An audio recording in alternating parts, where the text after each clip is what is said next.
Wow, seryoso ba yun yung name mo? MJ, napaka-unique! You should broadcast it sa news channel. Akalain mo silence yung name mo.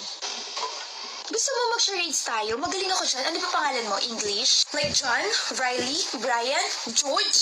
I order you! Get out! Mali? Kung ganon, Banoy? Jose? Ronaldo? Marlo? Marlo! Marlo Morer? Marlo Aquino? Marlo Aguilar? Hi, Marlo. So, bakit ka nandito? Why choose our school?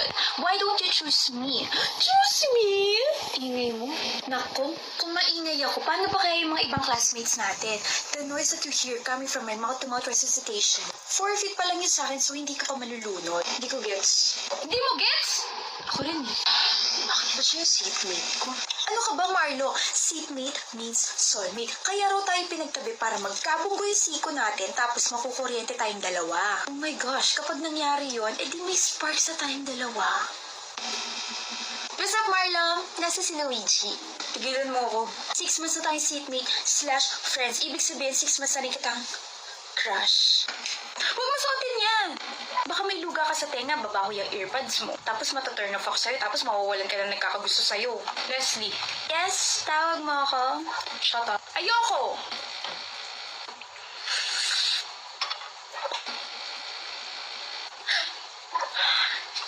Marla!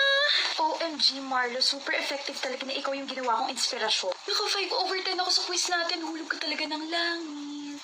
Pwede ba, Leslie? Pwedeng maging tayo? Di ba tigilan mo na ako? Tigilan as in, wag nang kulitin, wag nang kausapin at wag nang tignan. Okay. Meron tayo activity today, class, and by pair to. Para hindi magulo, just pair up with your seatmates, okay? Leslie, Oliver, partner tayo. May partner niya si Oliver. Ma'am, wala po akong partner. Pwede po solo na lang ako. Seatmate mo si Aguilar. Solo na lang po ako. Suit yourself. Thank you.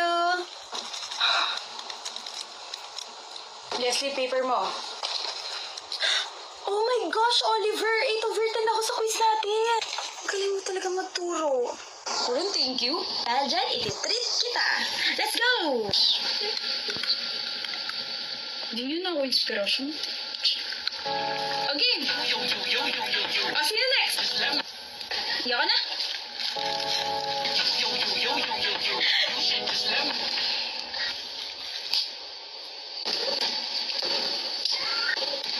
Nangasal ka ba? Lo, problema mo dyan. Hindi na nga kita kinukulit, kinakausap, tinitignan gaya ng gusto mo, tapos ganyan ka pa sa akin. Magiging ganito na lang ba tayo palagi, ha?